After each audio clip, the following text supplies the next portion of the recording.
बोला जगन्माता निर्मला देवी की जय।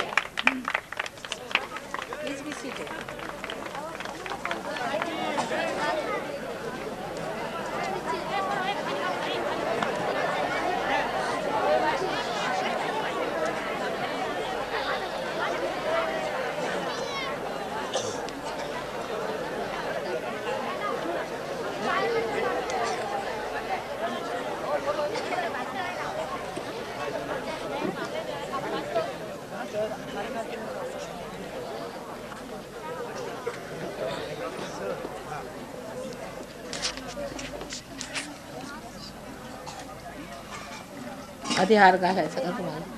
हा आधी घाला. आधी भाषण देते ते जसं म्हणाल आपण भाषण हां त्यांना हार बीर घालायचं. प्रिन्सिपल बर्टी सर आपणाला लिहून हार घालतील ह्याच्याबद्दल मी आपणाला एक शब्द हो हो सांगतो. सांगा सांगा. चालेल. आता पाणी वगैरे कार्यक्रमाला सुरुवात व्हायच्या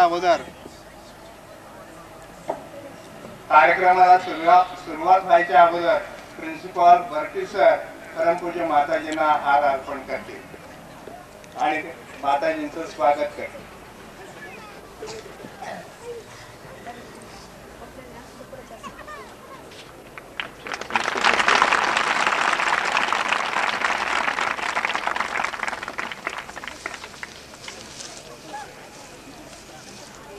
आता आपण बराच वेळ झाला परमपूज्य माताजींच्या दर्शनाकरता थांबलेला आहात आणि त्यांच्या प्रवचन ऐकण्याकरता आणि कुंडलिनी जागृती करता आपण आतुर आहात.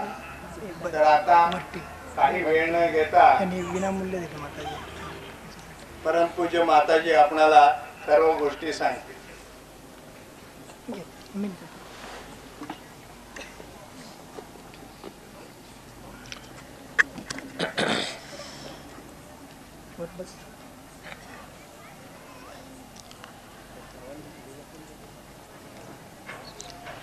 ज्ञानमाता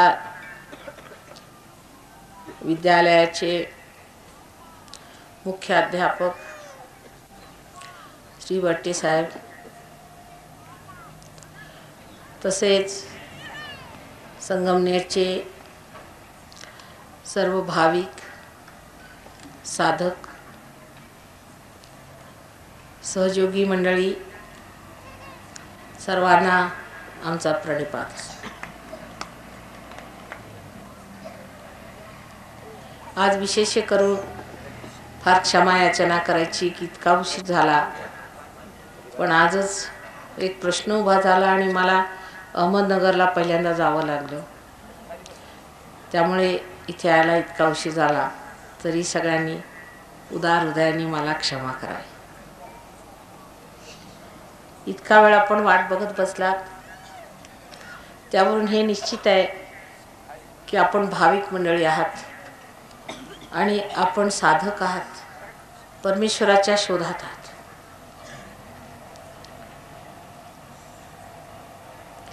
आजपर्यंत या भारतभूमीत, विशेष करून या महाराष्ट्रात अनेक साधू संत झाले. श्रीरामसुद्धा या पवित्र भूमीवर अनवाणी चालले आणि त्यांनी पुष्कळ मेहनत केलेली आहे. त्या मेहनतच्या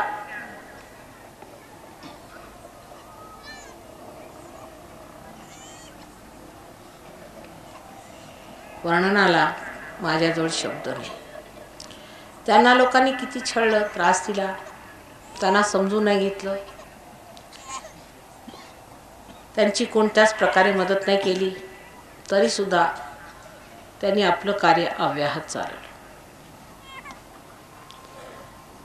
त्याला कारण त्यांना माहीत होतं की एक दिवस असा येणार आहे की या भूमीवर असे मोठे मोठे लोक जन्माला येतील जे पुण्यवान आत्मा असतील.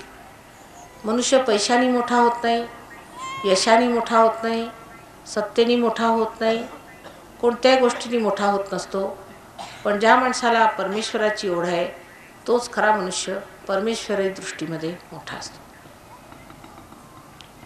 आणि अशी परमेश्वराला शोधणारी अनेक मंडळी आहेत जी आपल्या महाराष्ट्र देशात विद्यमान आहेत. परमेश्वर हा आपल्यामध्ये हृदयामध्ये आत्मास्वरूप असतो असं सर्व संत साधूंनी सांगितलं. ती सर्व साक्षात्कारी मंडळी होती. आणि साक्षात्कारी मंडळांचं मुख्य म्हणजे असं असतं की ते कोणची चुकीचं काम करत नाही, त्यांना सांगावं लागत नाही. त्यांच्यामध्ये धर्म जागृत असतो, ते धर्मातच असतात. त्यांना सांगावं लागत नाही की तुम्ही धर्म हा करा, असे वागा, तसे वागा, हे करा, ते करा. ते धर्मातच असतात. जे करतात तेच धर्म, जे करतात तेच सत्य. तेव्हा ते साक्षात्कारी होते आणि तुम्ही नव्हता. तरी त्यांनी सांगून ठेवलं होतं की परमेश्वराला आठवण ठेवा, त्यांच्याबद्दल नेहमी लक्ष ठेवलं पाहिजे. आणि शेवटी तुम्हाला परमेश्वर मिळेल ही तुम्हाला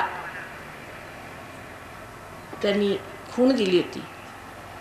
की ज्या वेळेला पसायदान म्हणजे जे वर्णन केलेलं आहे ज्ञानेशाने, तर स्पष्टपणे त्यांनी सांगितलं की ज्यावेळेला ब्रह्माचं एकत्व साधेल त्यावेळेला लोकांची कशी स्थिती होईल, लोक कोणत्या स्थितीला पोचतील, किती उच्च दशेला पोचतील. त्यांच्या वर्णनामध्ये असं आहे, चला कल्पतरूंचे आरव. कल्पतरूंचे आरव, आरव म्हणजे जंगलच्या जंगल, वनचे वन, म्हणजे पुष्कळ जमावचे जमाव असे कल्पतरू होते. म्हणजे त्या लोकांमध्ये अशी शक्ती होईल की ते कल्पतरू होते. जे लोकांना पाहिजे असेल ते त्यांना देऊ शकतील, कल्पतरू होते. बोलते पियुषांचे आर्णव, बोलते म्हणजे बोलणारे, अमृतांचे आर्णव म्हणजे समुद्र. ते असे होतील की जसे काही त्यांच्या तोंडातनं निघालेले शब्द हे अमृताचे असतील आणि ते अमृताचे सागर पण बोलणारे असे लोक होते. ते तुम्ही आहात, हे तुमचं वर्णन आहे. पण ते व्हायला पाहिजे, ते व्हायला झाल्याशिवाय होत नाही. तुकारामांनी सांगितलं, आम्ही बी घडलो तुम्ही बी घडा. आमचं बी घडलेलं आहे आणि आता तुमचं बी घडायचं आहे. पण आपण नुसते टाळ कुटत बसलो, आम्ही बी घडलो तुम्ही बी घडा. त्या टाळ कुटण्याला आता कुठेतरी थांबवलं पाहिजे. आपण जी पायरी चढून आलो ते आता पायरीला चिकटून नाही राहायचं. दार उघडलेलं आहे, तेव्हा आतमध्ये या. आतमध्ये परमेश्वराचं साम्राज्य आहे. जे काही तुम्हाला करायचं होतं ते तुम्ही करून झाला. तीर्थाटने झाली, सगळी काही पूजा झाली, सगळ्यांच्या आरत्या झाल्या, जे काही करायचं होतं पूजा अर्चन पोषण आदी सगळे षोडशोपचार झाले. ते कशासाठी की शेवटी हे मिळालं पाहिजे. तेव्हा ते सोडून आतमध्ये यायला पाहिजे. आता आम्ही आलो मोटारीत, तेव्हा आपल्या समोर येताना मोटर सोडून आतमध्ये आलो. तसंच हे सगळं सोडून परमेश्वराच्या साम्राज्यात आलं पाहिजे. म्हणजे बाह्यातलं जेवढं करायचं ते केलं, आता आतलं केलं पाहिजे. ही त्याची खूण आहे आणि ते समजून घेतलं पाहिजे. आपल्याला जे बाह्यात दिसतं ते म्हणजे झाडासारखं आहे. आपण एक झाड बघितलं चांगलं फोफावलेलं हिरवंगार, तर लक्षात ही गोष्ट येते की ह्या झाडाला जी मुळे आहेत ती सजग आहेत. जर झाड वाढलं फार आणि त्याची मुळे जर खोलवर उतरली नाही तर ते झाड कोलमडून पडेल. तसंच आज समाजाचं होत आहे. तसंच आज जे पाश्चिमात्य देशात एवढी समृद्धी आली तिथे होत आहे, ते कोलमडून पडत आहेत. कारण त्यांनी आपली मुळे शोधून नाही काढली. त्यांची मुळे आपल्या भारतात विशेष करून महाराष्ट्रात आहेत. त्या मुळांमध्ये आपण उतरलं पाहिजे. आणि जर असं झालं तर उद्या सर्व जगांचं आपल्याकडे लक्ष येईल. इतकंच नव्हे तर आपल्याकडे पुढारी पण येणार आहे. कारण हे जागतिक जेवढं काही करायचं आहे त्याच्यात ते पुढारी जरी असले तरी परमेश्वराच्या बाबतीत आपण पुढारी आहोत आणि आपला तो वारसा आहे. तो वारसा आपण मिळवला पाहिजे. तो वारसा जर आपण मिळवला नाही तर आपण फार मोठं गमावलं असं मी म्हणेन. तेव्हा लहान मोठी अशी गोष्ट घेऊन काहीतरी खुळं घेऊन वाद घालत बसायचा नाही. त्यावेळेला सगळ्यांनी एकजूट होऊन आत्मसाक्षात्कार घेतला पाहिजे. ब्रह्माच्या एकत्वात उतरलं पाहिजे. आणि जे रामदासांनी सांगितलं त्याप्रमाणे सर्वांनी मिटे वाद संवाद ऐसा करावा आणि एक मनाने सगळ्यांनी हा अनुभव घ्यावा. कारण ही जी कुंडलिनी आहे ही तुमची आई तुमच्यामध्ये हजारो वर्षापासून बसलेली आहे. एका क्षणाची वाट बघते की कधी हिची जागृती. तिची जागृती झाल्याशिवाय आत्मसाक्षात्कार होत नाही. आणि जागृतीसुद्धा एऱ्या गबाळ्याचे काम नव्हे. त्यालासुद्धा कोणीतरी अशी विशेष व्यक्ती लागते जी हे कार्य करू शकते. ते आज हजारोनी घटत आहे. हा महायोगच आहे. सहयोग आज महायोगाला पोचलेला आहे. तेव्हा या पावनगंगेत तुम्ही सुद्धा हात धुवून घ्या. हे सगळं तुझं आहे, तुझं पाशी. तेव्हा ते तुम्ही तुमचं घ्यावं. आम्ही मध्ये उगीच बसलेलो आहोत. खरं म्हणजे आमचं काहीच नाही. एखादा पेटलेला दिवा जर दुसऱ्या दिवाला पेटवतो तर त्याचं काय वैशिष्ट्य? काहीच. तसेच तुम्ही आता नुसते तयार आहात. तुमचा दिवा फक्त पेटवायची वेळ आलेली आहे. तो पेटवून घेणे. पण सहयोगात माणसं पार होतात. त्यांच्या डोक्यातून म्हणजे ब्रह्मरंध्रातून थंड थंड असे गार वारे येतात. हातात सुद्धा सगळीकडे गारगार वाटू लागतं. आणि ही जी चैतन्य शक्ती ब्रह्मशक्ती जी सर्व जिवंत कार्य करते, जी परमेश्वराची जिवंत शक्ती आहे, जिवंत परमेश्वराची जी जिवंत शक्ती आहे ती हाती जरी लागली तरी थोडीशी त्याच्याकडे खबरदारी घ्यावी लागते. जसं एखादं लहानसं अंकुर फुटतं पण ते सांभाळावं लागतं, जपावं लागतं. सुरुवातीला फार जपावं लागतं आणि ते जपल्यानंतरच त्याचे मोठे वृक्ष होतात. म्हणून सुरुवातीला थोडी मेहनत घ्यावी लागते. आज संगमनेरला बरेच दिवसात माझं येणं झालं पण तशी मी इकडून पुष्कळदा गेलेली आहे. आणि पुष्कळदा वाटत असेल की एकदा संगमनेरला सुद्धा जर प्रोग्राम केला तर बरं होईल. कारण साईनाथांचं जवळच वास्तव्य राहिलेलं आहे. तेव्हा त्यांच्या कृपेने इथे पुष्कळ कार्य होण्यासारखं आहे. आणि ते आपण सर्वांनी आत्मसात करावं, त्याच्यामध्ये आरूढ व्हावं आणि आपल्या प्रतिष्ठेला प्राप्त व्हावं अशी माझी सगळ्यांना कळकळीची विनंती आहे. श्रीकृष्णाने सांगितलेलं आहे की जेव्हा योग घडेल तेव्हा मी तुमचा क्षेम बघेन. योग घडला पाहिजे. पुष्कळ लोक म्हणतात तुमच्या देशात एवढं देवाच्या गोष्टी करतात आणि एवढं देशामध्ये अक्षेम काय आहे? लोकांना क्षेम नाही. त्यांच्यात गरिबी, दारिद्र्य, दैन्य हे सगळं कशात? कारण योग घडलेला नाही. आधी योगक्षेम वाहम्य. पण त्याच्यात एक आणखी नट आहे, नित्य अभियुक्ता. जे सातत्याने माझ्याशी चिकटून राहतील त्यांचंच मी योगक्षेम वहन करेन. नुसतं तोंडाने चरपट पंजरी करून होणार नाही. ते आतून घटित झालं पाहिजे आणि ते घटित झाल्यानंतर त्याचा प्रादुर्भाव झाल्यानंतर सातत्याने तो संबंध परमेश्वराशी घटित झालेला हा संबंध आपण जपून ठेवला पाहिजे. कुंडलिनीचं जागरण करणं सोपं आहे आणि विशेष करून ह्या भूमीत फार सोपं आहे. ते साध्य झालेलं आहे. पण त्याची जोपासना मात्र तुमच्यावर अवलंबून आहे. त्या बाबतीत लोक हलके पडतात. ह्याचं मला मोठं आश्चर्य वाटतं की जर त्यांना पारायण करायला सांगितले तर रोज सकाळी 4 वाजता आंघोळ करून पारायण करत बसतील. पण जर ध्यान करायला सांगितलं तर लोक ध्यान करत नाही. आणि ध्यानाशिवाय मनुष्यामध्ये गहराई येऊ शकत नाही. त्याच्यामध्ये ती गहनता येऊ शकत नाही ज्याची फार गरज आहे. गहन झाल्याशिवाय सातत्य राहणार नाही. तेव्हा तिकडे मात्र लोकांचं लक्ष नसतं आणि ते करत नाही. त्यामुळे सहयोगामध्ये लोक येतात, पार होतात, पण त्यांची वाढ खुंटते आणि जिथल्या तिथे राहून जातात. तसं करायला नको. तेव्हा आज असा निश्चय करायचा, जर माताजीने आम्हाला जागृती दिली तर आम्ही स्वतःला जोपासून पुढे वाढवून आणखी त्याचे वृक्ष तयार करू. म्हणजे पुढच्या वेळा माताजी येतील तर त्यांना असं दिसेल की आमच्या वृक्षाखाली हजारो लोक पावन झाले. पार झाल्यानंतर तुम्हीसुद्धा लोकांना पार करू शकता. इथे अशी मंडळी आहेत काही तुमच्याच गावच्या जवळची की ज्यांनी हजारो लोकांना पार केलेलं आहे.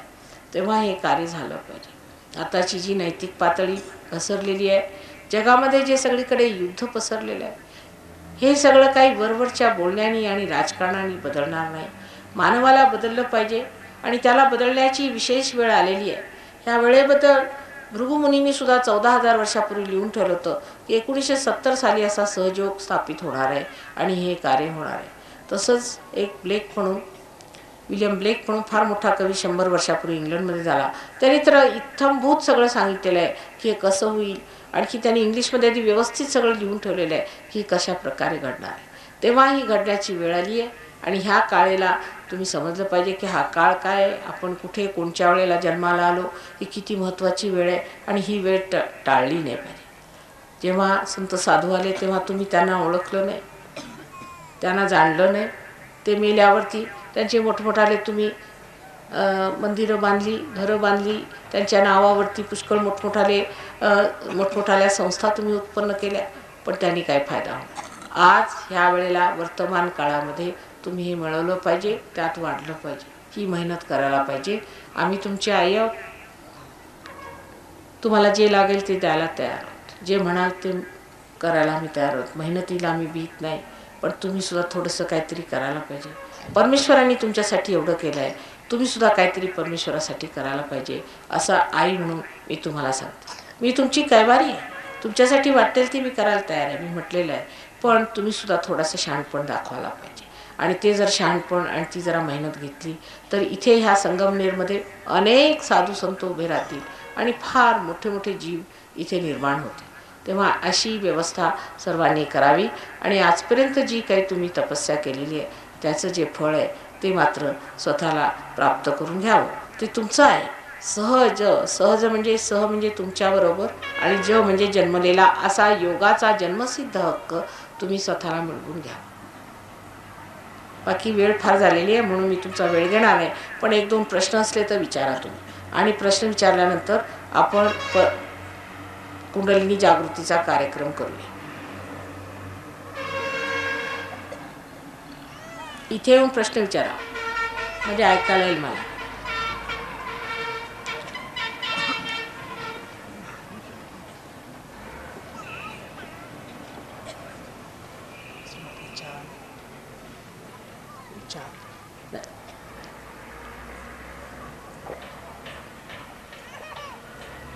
आहे का प्रश्न?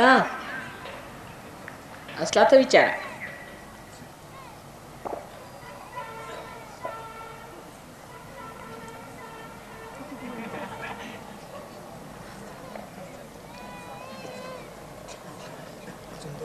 तर प्रश्न नसला तर मग तोच कार्यक्रम करूया ज्याच्यासाठी तुम्ही इतका वेळ थांबलेले आहेत.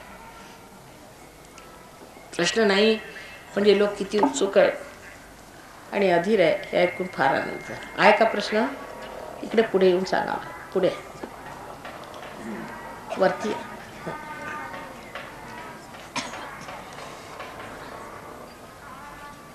उपासना आणि कुंडली जागृती यातलं श्रेष्ठ काय आहे?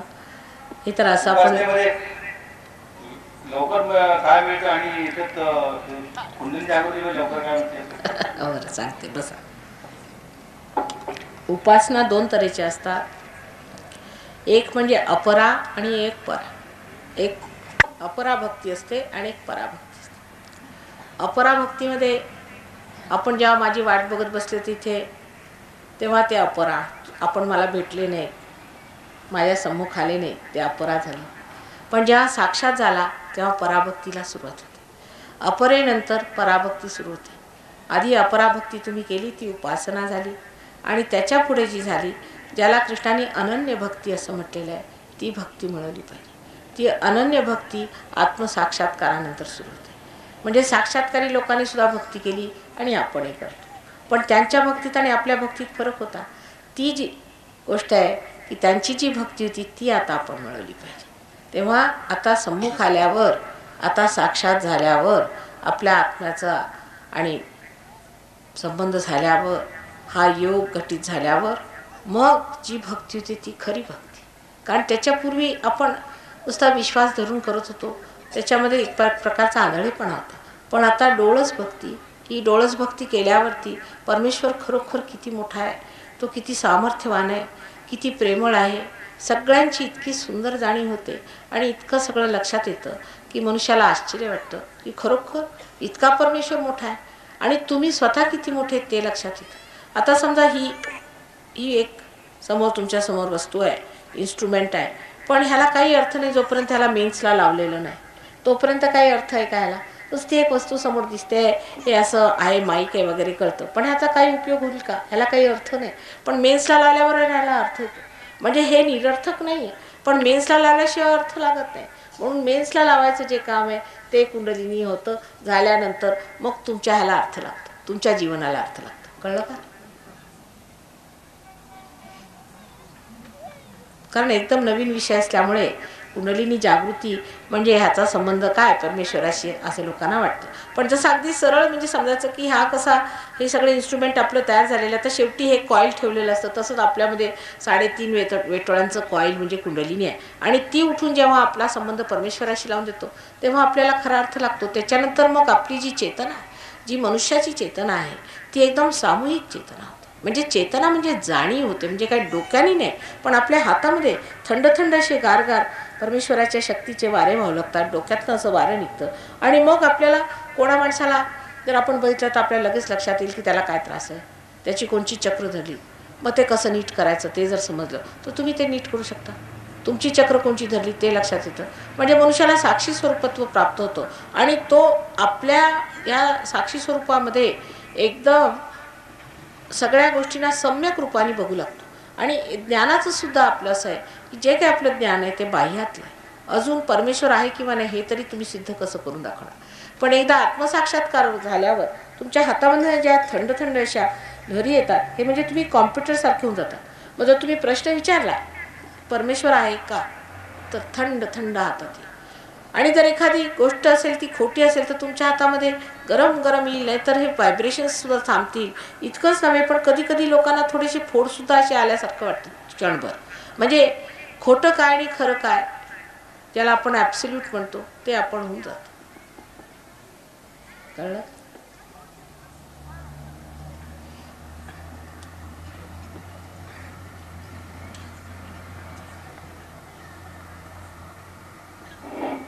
देव नाही असं म्हणतात सगळे. तर मग या गोष्टी सगळ्या शास्त्रानुसार सिद्ध होतात. तर या देवाची आकार कोणी निर्माण केली? देवाला कोण निर्माण करणार, जो सर्वांचा निर्माण करणार आहे. आणि देवने असं म्हणणारे लोकसुद्धा आंधळे, त्यांचं काही आपण वाईट नाही वाटून घेतलं पाहिजे. देव आहेत म्हणणारे तेही तसेच वागतात, देव नाहीत म्हणणारे तसेच वागतात. तेव्हा कोणाचं आपण वाईट नाही वाटून घेतलं पाहिजे. कारण देवाला सिद्ध केल्याशिवाय सुद्धा लोक मानत नाही, म्हणून देवाला सिद्ध केलं पाहिजे. आणि देवाला निर्माण करणारा कोण आहे, जो सर्वांचा निर्माण करताय, त्याला कोण निर्माण करणार.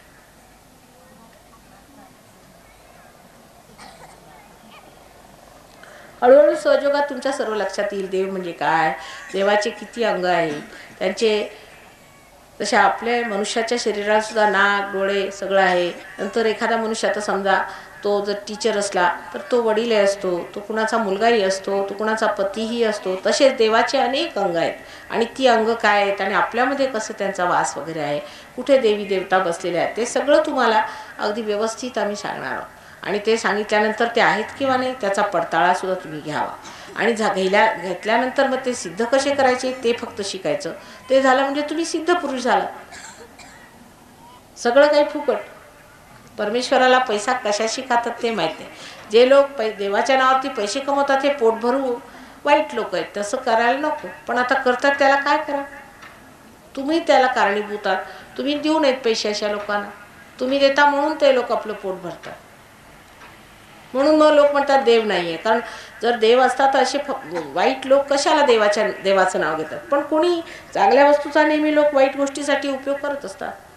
एकदा आमच्या मुंबईला दारूचं स्मगलिंग चालू होतं. तर त्यांनी काय केलं, गीताची पुस्तकं केली आणि त्या पुस्तकांमध्ये आतमध्ये जागा पोकळ ठेवून त्याच्यामध्ये अशी ते दारूच्या बाटल्या ठेवल्या. म्हणजे गीतेला कोण प्रश्न करेल.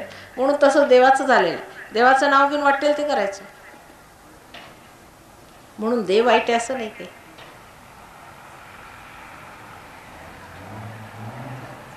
आता आणखी काय,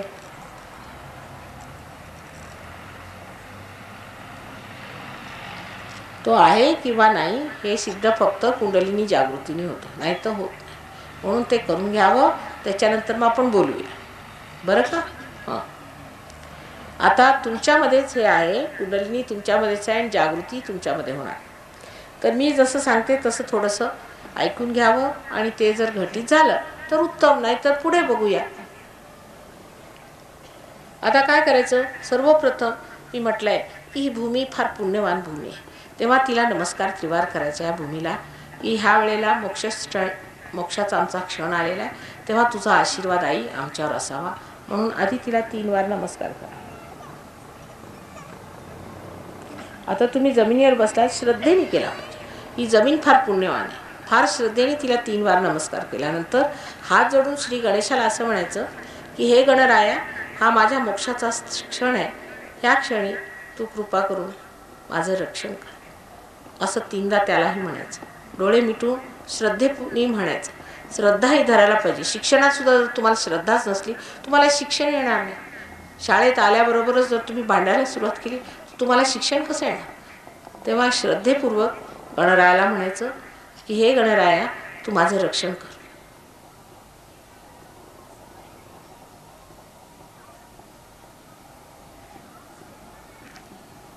अशी प्रार्थना झाल्यानंतर सगळ्यांनी डोक्याच्या टोप्या वगैरे काढून ठेवायच्या, कारण ब्रह्मरंध्र हे डोक्याच्या इथे आहे. दुसरं असं की आम्ही आई आहोत, तर आम्ही काय अंमलदार नाही आहोत, आमच्यासमोर टोप्या कशाला घ्यायच्या? आम्ही आपल्याच आहोत ना.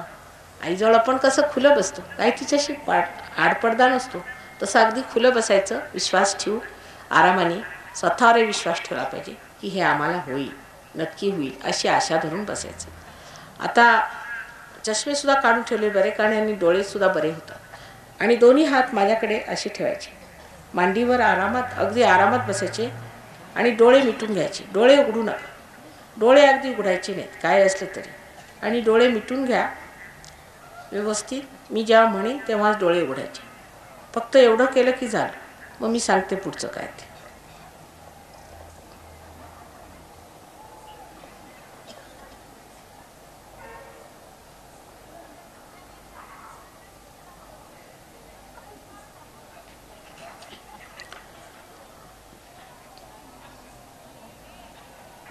आता मी आपल्याला सांगितलं की आपल्यामध्ये जो आत्मा आहे तो आपल्याला मिळवला पाहिजे. आणि आत्मा हे परमेश्वराचं आपल्यामध्ये पडलेलं प्रतिबिंब आहे. तो साक्षी स्वरूप सगळं बघत असतो, पण आपल्या अजून चित्तात आलेला नाही. म्हणून डावा हात माझ्याकडे करायचा.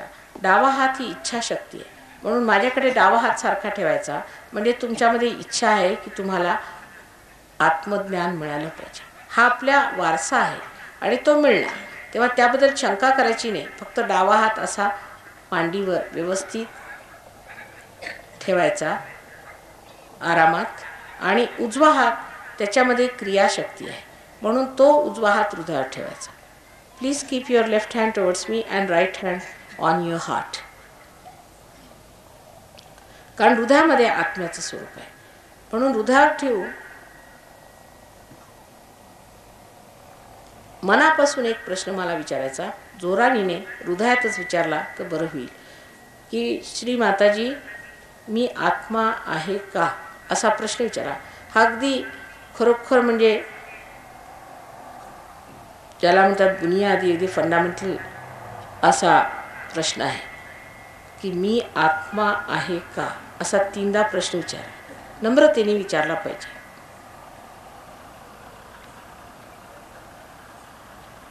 कारण तुम्ही आहात, पण आधी प्रश्न विचारा.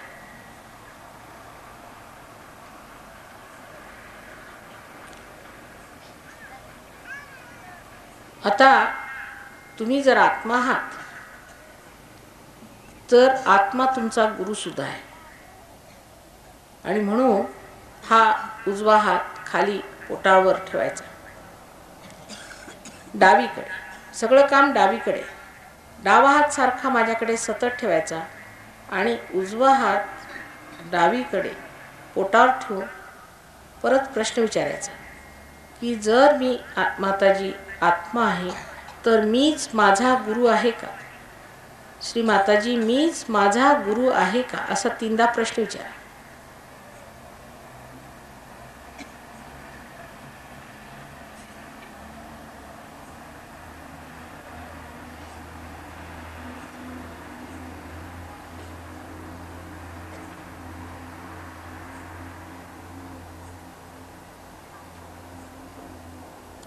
आता हे सर्व चक्रच आहे आणि ह्या चक्रांवर मी तुमचा हात ठेवून तुमच्याचकडनं तुमची कुंडलिनी उठवणार आहे. आता हा उजवा हात खाली ओटीपोटावर ठेवायचा. ह्या ओटीपोटामध्ये शुद्ध विद्या आहे. ज्या विद्येने आपण परमेश्वराला जाणतो, त्याचे कायदे कानून जाणतो, त्याच्या सर्व शक्त्यांना जाणतो, ही ती विद्या, तिला शुद्ध विद्या असं म्हणतात. म्हणून ह्या ठिकाणी उजवा हात धरायचा जोराने. आता एक गोष्ट आहे की तुम्ही मनुष्याला परमेश्वराने स्वतंत्र केलं, किंवा जर त्याला जर पूर्णपणे स्वतंत्र करायचं असलं तर त्याला पहिल्यांदा त्याची स्वतंत्रता वापरता आली पाहिजे. म्हणून परमेश्वराने तुम्हाला अगदी स्वतंत्र केलेलं होतं. तुम्ही चुका केल्या असतील किंवा ठीक केलं असेल, पुण्य केलं असेल, पाप केलं असेल, काही असेल तरी ह्या वेळेला ते विसरून जायचं. आणि ह्या वेळेला मात्र मी तुमच्या स्वतंत्रतेवर घाला घालू शकत नाही. तेव्हा तुम्हाला मागून घ्यावं लागेल आणि म्हणावं लागेल की माताजी मला तुम्ही शुद्ध विद्या द्या. असं म्हटल्याशिवाय मी जबरदस्ती करू शकत. तिथे माझी मर्यादा आहे. म्हणून आपण असं म्हणायला पाहिजे, माताजी कृपा करून मला तुम्ही शुद्ध विद्या द्या. असं 6दा म्हणा. ह्या चक्रामध्ये 6 पाकळ्या आहेत. म्हणून तुम्हाला म्हणायचं, माताजी मला तुम्ही शुद्ध विद्या द्या. कृपा करून तुम्ही मला शुद्ध विद्या द्या.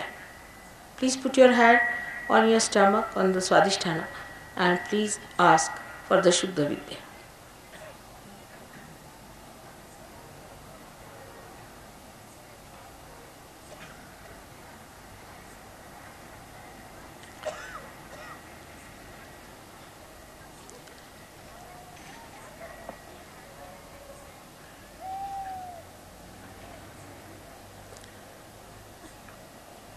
आता हा उजवा हात परत पोटावर वरच्या बाजूला ठेवायचा, जिथे गुरुचं चक्र आहे.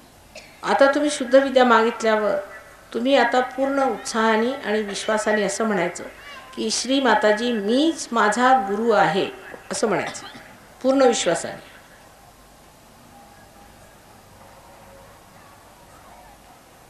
असं 10दा म्हणायचं, श्री माताजी मीच माझा गुरु आहे. Please say 10 times, mother I am my on master.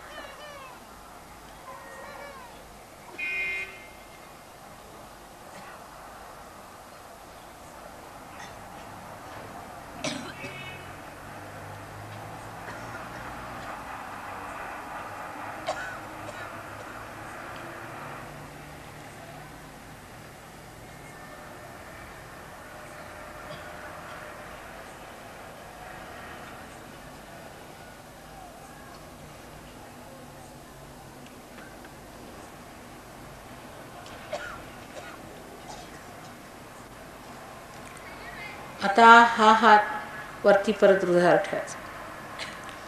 उदार परत हा हात ठेवायचा. Please keep your hand on your hearts. या ठिकाणी आता परत तुम्ही पूर्ण विश्वासाने म्हणायचं की मी माताजी मी आत्मा आहे. असा पूर्ण विश्वासाने म्हणायचं, माताजी मी आत्मा आहे. Please say here with full confidence, mother I am the spirit.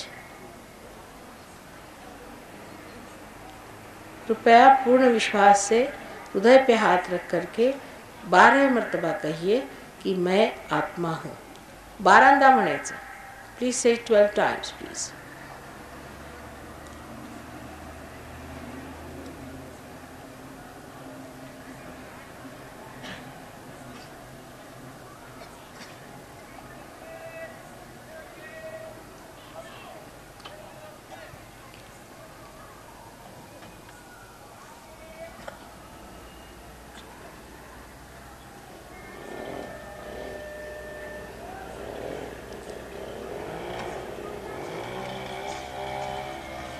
मी आत्मा आहे. माताजी मी आत्मा आहे, असं हृदयापासून म्हणायचं.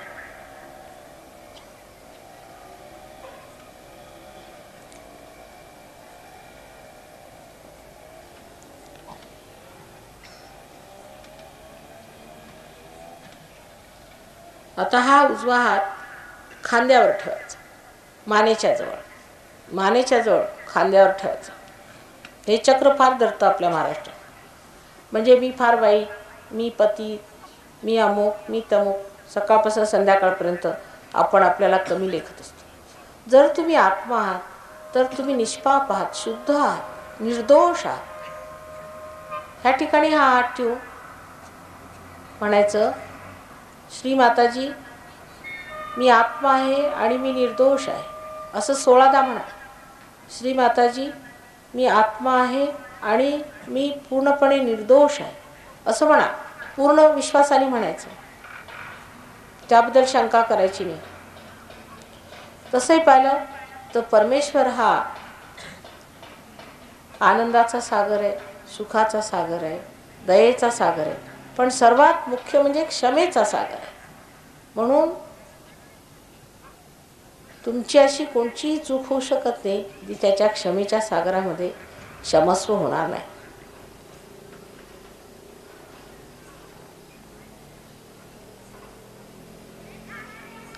हे 16दा म्हणायला पाहिजे.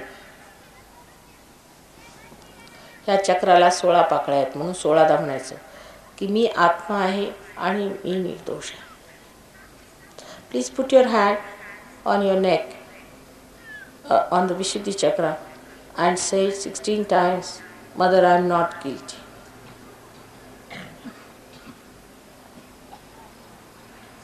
सोलह मर्तबा अपने गर्दन के पास हाथ रख करके आप कहिए कि माँ मैं निर्दोष हूँ. 16 मर्तबा कहिए.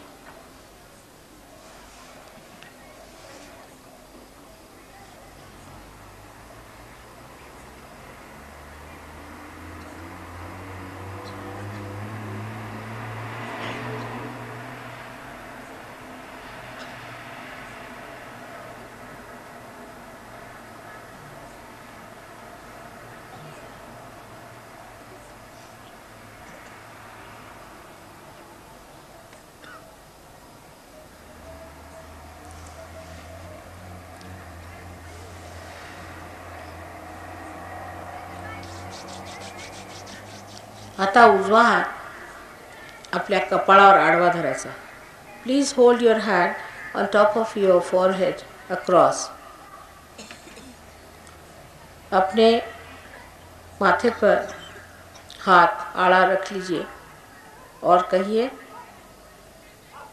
कृपा करून म्हणायचं इथे हे क्षमेचं स्थान आहे की श्रीमाताजी मी सर्वांना क्षमा केली, मी हृदयापासून सर्वांना क्षमा केली. कारण जर आपण दुसऱ्यांना क्षमा करू शकत नाही तर परमेश्वरसुद्धा आपल्याला क्षमा करणार नाही. म्हणून श्रीमाताजी मी सर्वांना क्षमा केली असं म्हणा. बघ फार हलकं वाटेल तुम्हाला. Please say mother I forgive everyone. सब यहाँ पर हाथ रखकर कहिए कि माँ मैंने सबको माफ़ कर दिया. ये बहुत आसान है कहना. हे म्हणणं फार सोपं आहे, कठीण नाही आहे. पुष्कळ लोक म्हणतात की आम्हाला नाही असं म्हणताय, आम्ही क्षमा नाही करू शकत. पण जर तुम्ही क्षमा नाही करत तर करता काय? तुम्ही स्वतःला त्रास देऊन राहिले. ज्या माणसाला क्षमा नाही केली त्याला तर त्रास होत नाही ना. मग कशाला असं म्हणायचं नाही की माताजी मी सगळ्यांना क्षमा केली.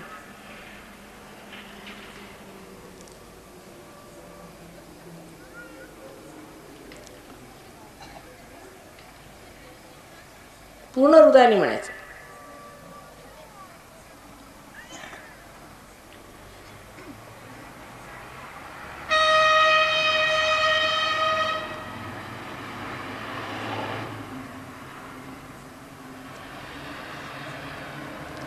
आता हा उजवा हात आपल्या टाळूवर ठेवायचा. तळ हात दाबून धरायचा टाळूवर आणि घड्याळाच्या काट्यासारखा फिरवायचा. दाबून धरायचा टाळूवर आणि घड्याळाच्या काट्यासारखा फिरवायचा. आपली जी टाळू आहे तेच ब्रह्मरंध्र आहे. त्याच्यातनं कुंडली निघाल्यावरच आपण सूक्ष्मतेला प्राप्त होतो. तेव्हा जरासं हळूहळू त्याला असं फिरवायचं. आता ह्या ठिकाणी परत आपली स्वतंत्रता मी घेऊ शकत नाही. म्हणून आपण म्हणायला पाहिजे की माताजी मला आत्मसाक्षात्कार पाहिजे, मला तो आपण कृपा करून द्यावा. माताजी मला आपण कृपा करून आत्मसाक्षात्कार द्यावा असं 7दा म्हणायला पाहिजे. आणि हळूहळू तुम्ही हात असा फिरवा. At this point I cannot take your freedom, so you have to say Mother please give me my self realisation. Try to press your hand on top of your fontanelle bone area and move it clockwise. अपने तालू भाग में अपना हाथ रख करके और ज़ोर से दबाकर उसे आप कांटे की घड़ी के कांटे जैसे घुमाइए और उस वक्त आप कहिए कि माँ मुझे आप आत्म साक्षात्कार दीजिए क्योंकि मैं आपकी स्वतंत्रता छीन नहीं सकती. आप खुद कहना पड़ेगा कि मुझे दीजिए. 7 मर्तबा कहिएगा. Please say it 7 times.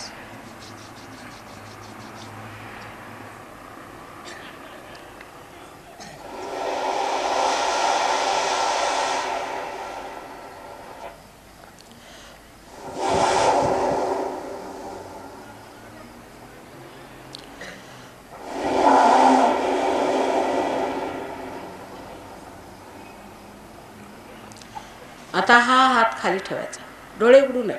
हा हात खाली, जसा डावा हात ठेवला होता तसाच उजवा हात ठेवायचा. आणखी डावा हात आता डोक्यावर ठेवायचा, टाळू ठिकाणी, आणि तसाच फिरवायचा.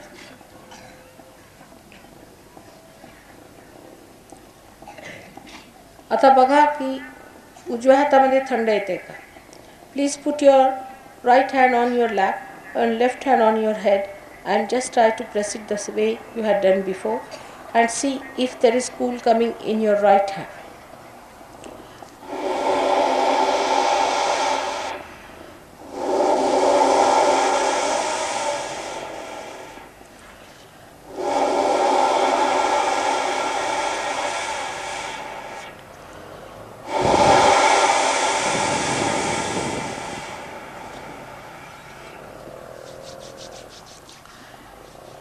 Now put your left hand again back.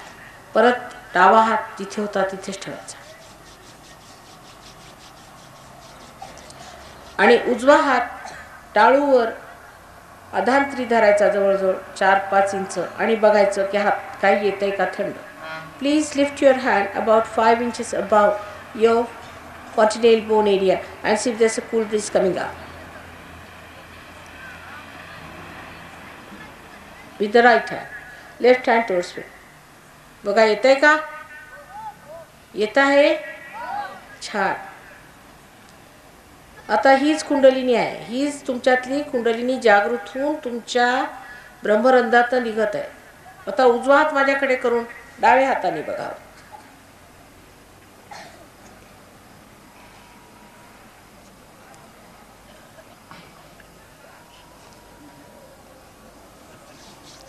आता एक आणखी संतुलनासाठी करायला पाहिजे की सगळ्यांनी डोळे उघडायचे पण विचार नाही करताना ते केलं पाहिजे. डावा हात माझ्याकडे करायचा पण विचार नाही करायचा. माझ्याकडे बघा, विचार न करताना डावा हात माझ्याकडे आणि उजवा हात जमिनीवर ठेवायचा. जमिनीवर म्हणजे ही जमीन जी आहे, पृथ्वी तत्व तुमच्यातलं जे काही तमोगुणी असेल ते ओढून घेईल. डावा हात माझ्याकडे आणि उजवा हात जमिनीवर ठेवायचा, हे तमोगुणाला ओढण्यासाठी.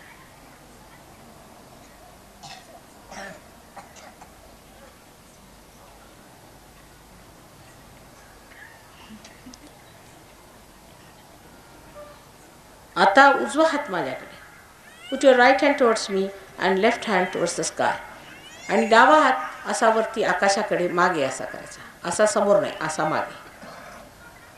At the back, put your hand at the back. आता हे रजोगुणाला जे काही रजोगुणाचे दोष आहेत ते आकाश तत्वात घेण्यासाठी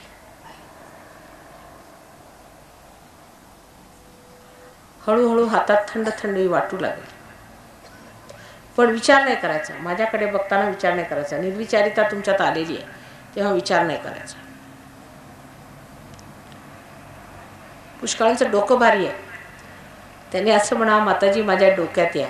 कारण डोकं सुद्धा भारी अशाने होतं की थोडासा विश्वास पाहिजे ना माझ्याबद्दल तरी. तुम्ही एवढी मोठी गोष्ट मागायला आलात, जर समजा तुम्हाला तुमच्या प्रोफेसरमध्ये विश्वास नसला तर तुम्हाला कशी विद्या येणार.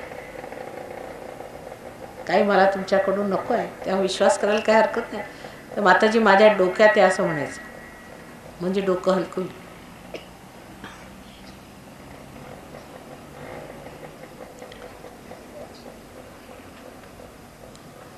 आता दोन्ही हात माझ्याकडे. दुसरी गोष्ट अशी की तुमचे पुष्कळ सगळ्यांची कुलदेवता आहे, देवता आहेत, त्यांना तुम्ही मान्य करता, पण ते तुमच्यासमोर साक्षात आले तुम्ही ओळखू शकत नाही आणि तिथेच रुकावट होऊन जाते. तर आता शक्ती एकच असते, आम्ही असो किंवा साईनाथ असो किंवा राम असो, कृष्ण असो, शक्ती एकच असते. म्हणून प्रश्न असा विचारायचा की जी तुमची कुलदेवता असेल किंवा ज्याला मानत असेल, समजा दत्तात्रयाला म्हणतात किंवा कुणाला, तर असा प्रश्न विचारायचा मनामध्ये की श्री माताजी तुम्ही दत्तात्रय आहात का, किंवा श्री माताजी तुम्ही साक्षात भवानी आहात. कोणताही असला प्रश्न विचारा, जर खरी गोष्ट असेल तर तुमच्या हातामध्ये थंड थंड गारगार वारा आहे. सरळ विचारायचं मनामध्ये.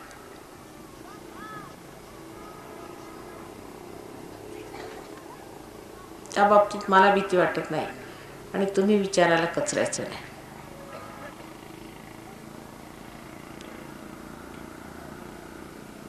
पुष्कळांचा आणि सुटे ज्यांची तुम्ही उपासना केली ते तुम्ही साक्षात आहात का असं विचारायचं.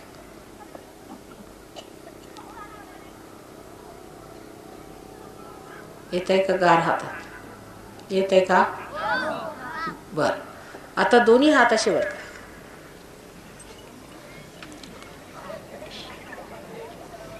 आणि आता असा प्रश्न करायचा की ही जी आम्हाला हातात गारगार शक्ती लागली ही ब्रह्मशक्ती आहे का, ही परमेश्वराची जिवंत शक्ती आहे का, असं विचारायचा प्रश्न. 3दा विचारायचा. ही परमेश्वराची जिवंत ब्रह्मशक्ती आहे का, असं 3दा प्रश्न विचारायचा.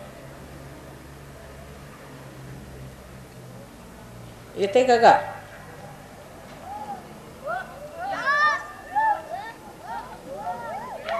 बरं बरं, ओरडायचं नाही, शांतपणे.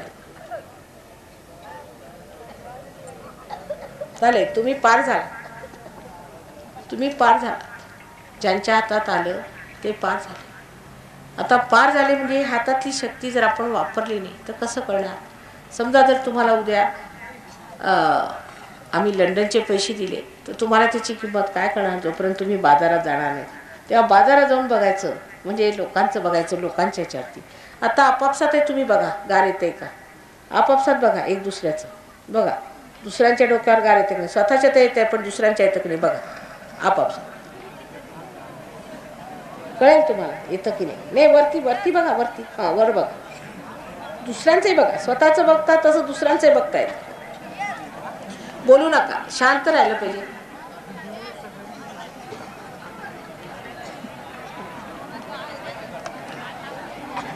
आता ही वापरायची कशी शक्ती ते शिकलं पाहिजे.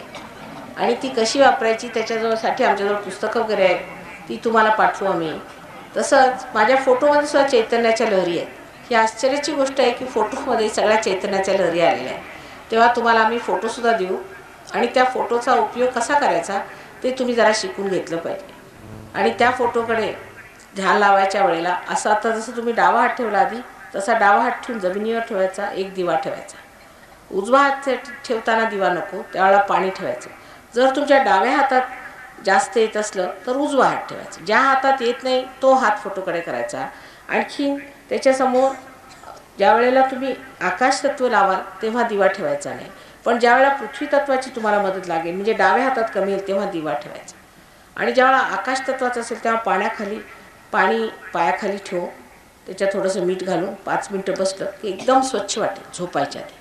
तर आपण कोण आहोत ते पाहिलं पाहिजे. आपण रजोगुणी आहोत की तमोगुणी आहोत. जर आपल्या हातामध्ये डाव्या हातात येत नसलं तर आपण तमोगुणी आहोत आणि जर उजव्या हातात येत नसलं तर आपण रजोगुणी आहोत असं धरलं पाहिजे. आणि तसाच आपलं जो हात आपला ज्याच्यात येत नाही तो हात फोटोकडे करायचा.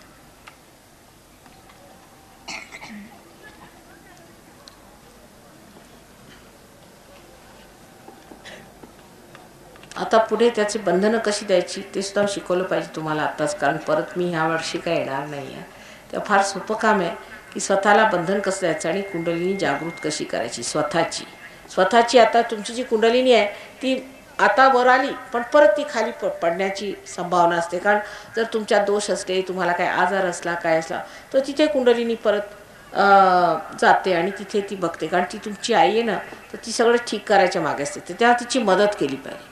तर जिथे तुम्ही बसलात तिथे समोरच अशी कुंडलिनी असा हात ठेवायचा, समोर असा डावा हात असा ठेवायचा आणि उजवा हात त्याला असा हळूहळू असं लपेटत जायचा, असा वरपर्यंत आणायचा. आता बघा, म्हणजे आधी वर, समोर आणि खाली. बघा आता सगळ्यांनी करायचं, लक्षपूर्वक ह्या हाताकडे बघायचं, लक्षपूर्वक केलं पाहिजे. बघा आता हा हात असा, मासा पुढे असा खाली करा, असं 3दा फक्त करावं लागणार.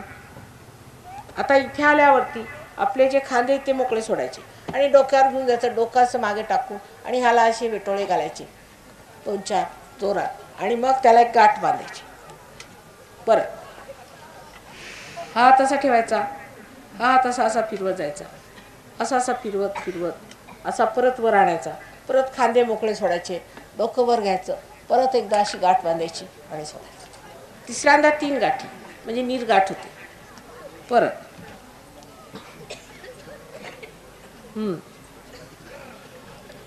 परत मागे असा खांदा सोडून 1 गाठ, परत वेटोळे घालायचे, 2 गाठ, परत वेटोळे घालायचे, 3 गाठ. आता हे झाल्यानंतर स्वतःचं जे काही प्रकाश बाहेर आहे त्याला आपण बंधन घेतलं पाहिजे. त्याला कवच असं म्हणतात. देवीचं कवच किंवा आईचं कवच असतं ते. ह्या हातात हा हात असा ठेवायचा आणि उजव्या हाताने इकडून सुरू करू असं आणून 1 इकडे घालायचं. परत सुरू करू पण. आता इकडून 1 व्यवस्थित डोक्यावर न घ्या. परत 2, परत 3, परत 4 डोक्यावर, परत 5, परत 6 आणि शेवटलं ते 7 चक्रांना आपण हे दिलेलं आहे. आता बघा हातात जास्त येईल तुमच्या. आता बघा हात अशी ठेवा. हातात बघा आता येतं का. हात बांधून नाही ठेवायचे. आता यावेळेला द्यायची वेळ आहे. येत आहे. बंधनं घेतली का तुम्ही. म्हणजे बाहेरची कोणची वाईट शक्ती तुम्हाला नाश करू शकत नाही. याचा अर्थ असा तुम्ही स्वतःच्याच हाताने स्वतःलाच बंधनं घेतलेली आहेत.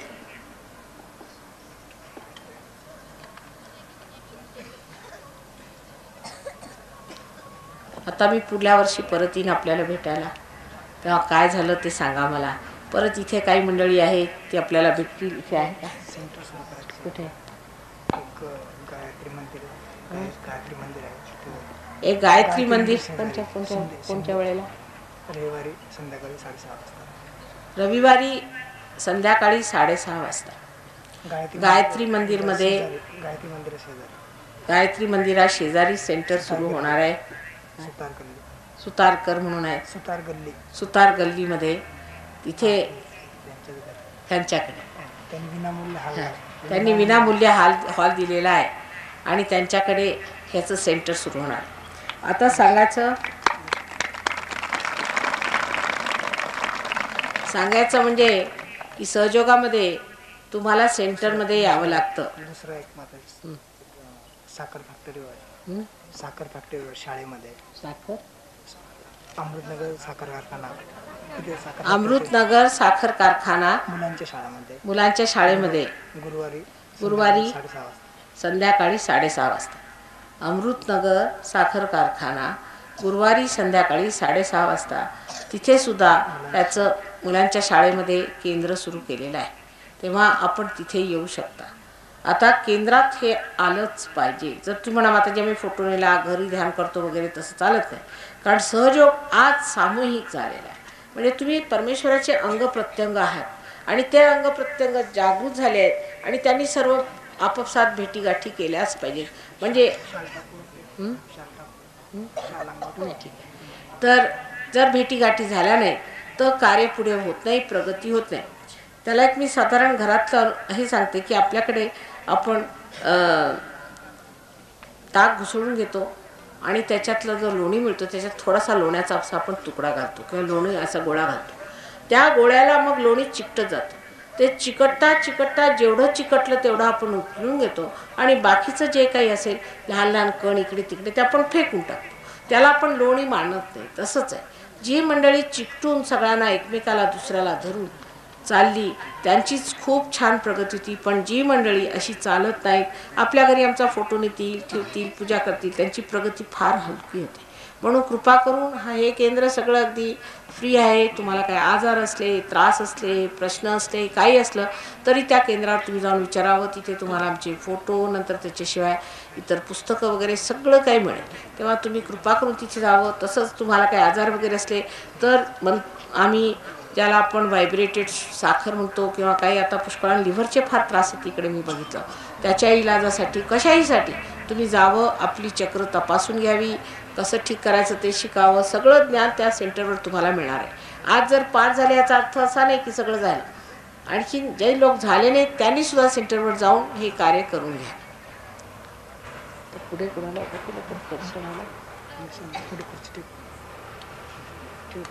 बसते ना खाली. मला काही हरकत नाही. नाही नाही, खुर्ची इथे ठेवतो दर्शन घेतो. थांबा.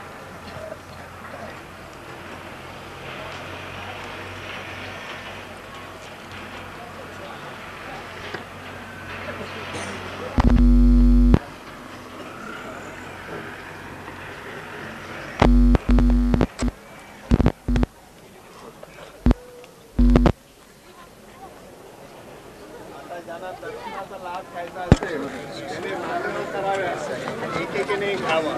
अगोदर स्त्रियांना दिलं जाईल.